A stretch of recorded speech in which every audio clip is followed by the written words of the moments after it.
Hi, I'd like to share some of the things I really like about these exercise mats you see back here. These are really nice EVA foam exercise mats. They have this diamond plate look to them. As you can see, very flexible. These measure at 24 inches by 24 inches, so just 2 feet across. These are puzzle mats, and you can see it has this edge here that comes right off.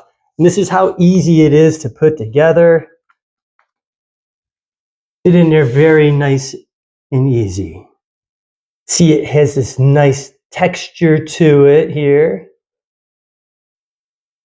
You can put these in many different designs. I have them underneath my home gym to help protect my floor.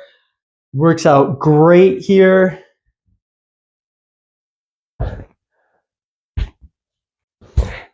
These ones measure in at 1/2 inch, which is plenty thick enough even with having hundreds and hundreds of pounds on it. When I remove it, it doesn't sink all the way down into it. It really works well to help the floor underneath. So if you're looking for some exercise mats to either do your actual exercises on or to put underneath your exercise equipment, these ones are a really good choice.